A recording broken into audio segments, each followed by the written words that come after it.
Sexual dimorphism, a phenomenon where males and females of the same species look drastically different, has been a gimmick within the Pokémon franchise since the original games.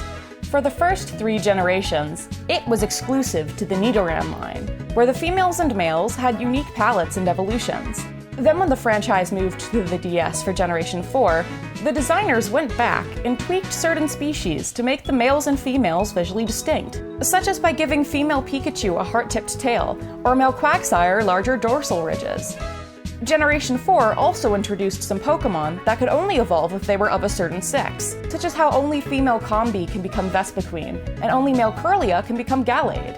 Generations since then have continued to use sexual dimorphism as a gimmick. But here's the thing. Things are still pretty binary. Currently, Pokémon can only be male or female, unless their entire species is considered sexless.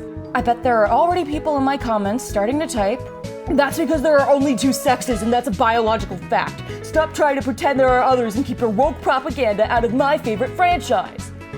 But that simply isn't the case. In humans alone, if we're determining sex based purely on chromosome combinations, then there are 6 different sexes we can be.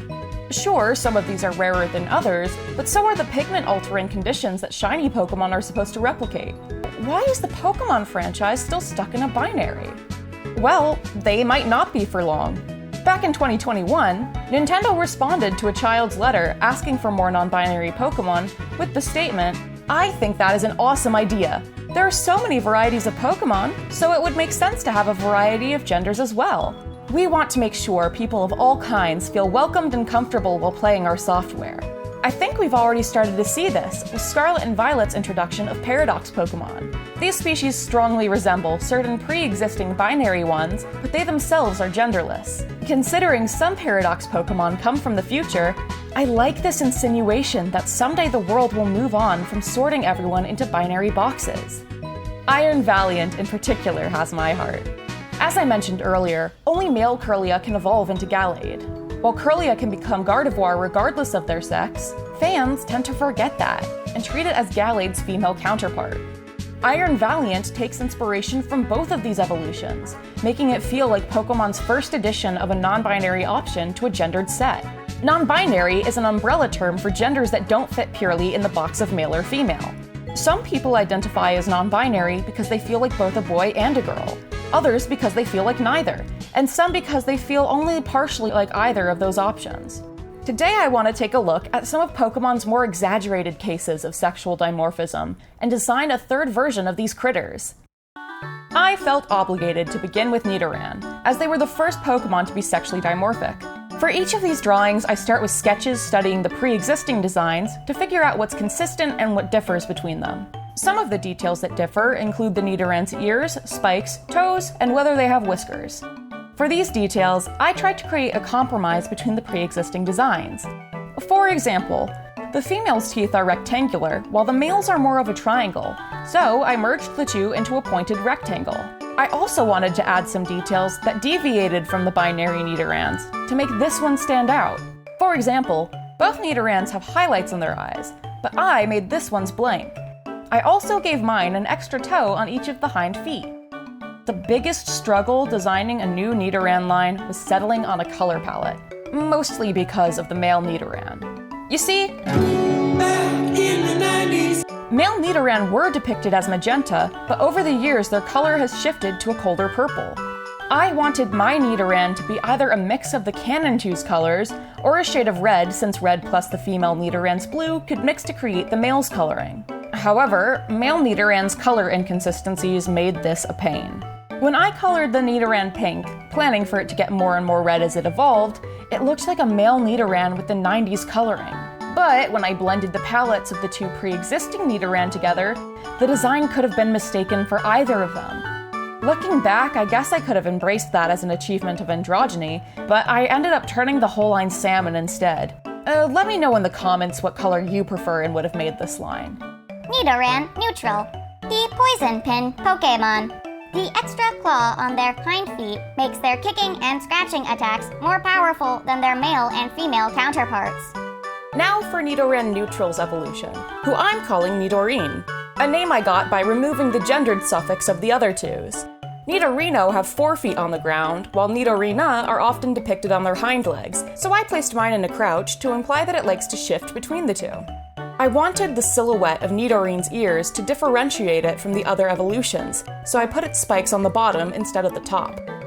To detail the ears, I made the inside 2 colors like Nidorina's, but added an inner spike that was even more exaggerated than Nidorino's. While Nidorino's forehead horn grows bigger and Nidorina's fades into a bump, I kept Nidorin's roughly the same size as its pre-evolutions. You'll see me messing around with the palette again, since I drew the outline for each member of this line first, and only then experimented with their coloring to make sure that what looked good on one design would hold up for the others.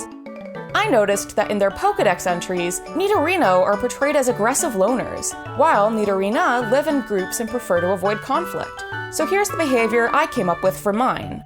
Nidorin, the poison pin Pokémon. Nidorin enjoy living with other Pokémon, but their tendency to roughhouse and not mind their poisonous stingers often leads to conflict. Now onto Nidoran Neutral's final evolution. The final Nidolutions have plating on their torsos that in the male accentuate its muscles, while in the female look more like undergarments. I gave mine a chest plate that was supposed to resemble a binder, a tool used by some non-binary people who were raised female to flatten their chest area. For the jaw, I gave it spikes like Nidoking's, but chose to use secondary coloring like Nidoqueen does.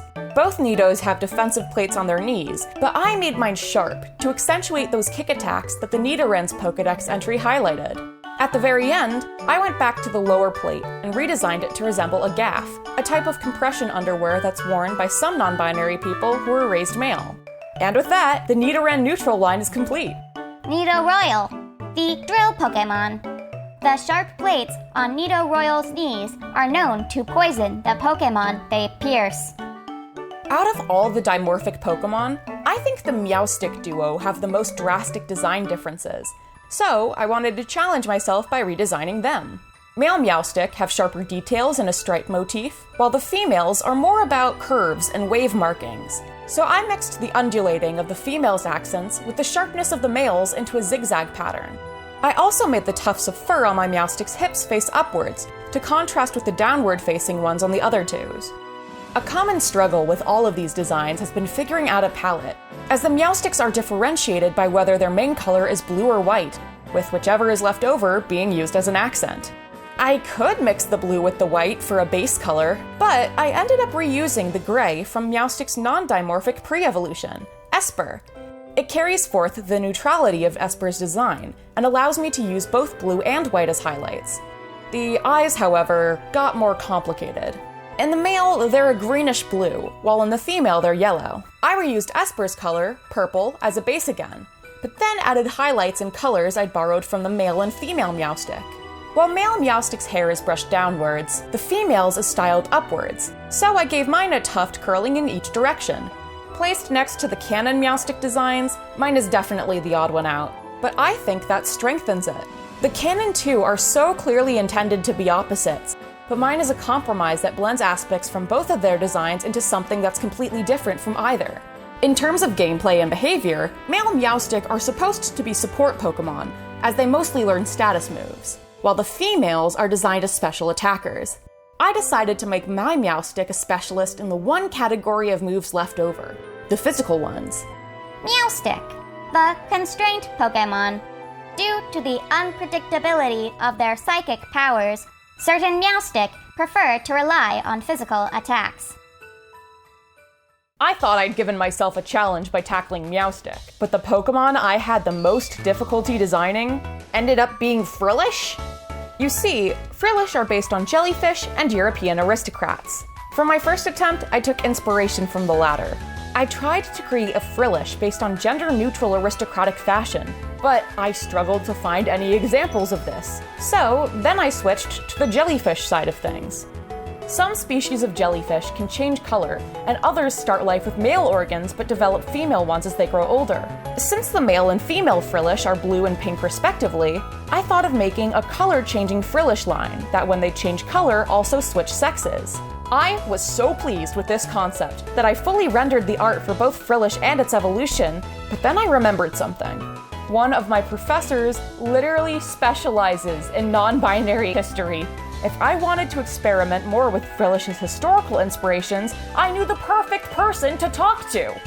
However, I was way too self-conscious to interrupt their summer vacation by requesting their help in redesigning a jellyfish. But I had no qualms about sending this request to my friends who have also taken classes with them, so that we could compile sources. Some of these readings focused on people who were raised as women, but then incorporated masculine accessories and colors into their wardrobes. While they still went out in skirts, the mixing of these details created simultaneously masculine and feminine expressions of gender. This inspired me to create a Frillish with the base coloring of one sex, but the accessories of another. This Frillish has the crown and frills of the males, the head and torso of the females, and a combination of the two's tentacles. It's hard to differentiate the hues used for the accessories in the pre-existing designs, so I used the male's main color for the accessories in this one. Unlike many of the other sexually dimorphic Pokémon, the franchise never specifies there being any behavioral differences between male and female Frillish. Sure, the female is depicted smiling while the male is depicted frowning, but their Pokédex entries prefer to focus on how much all Frillish love to drown people. Okay. It's equality. Frillish, the floating Pokémon. Being non-binary will not save you, as these Pokémon are equal opportunity hunters who support trans rights to become a sea monster's food. For our last mon of the video, we have Frillish's evolution, Jellicent.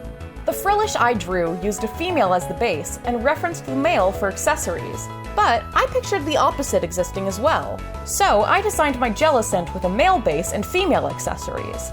Female Jellicent have very noticeable lips, but I left them out, imagining that this Jellicent's mouth would be located lower and hidden behind its collar.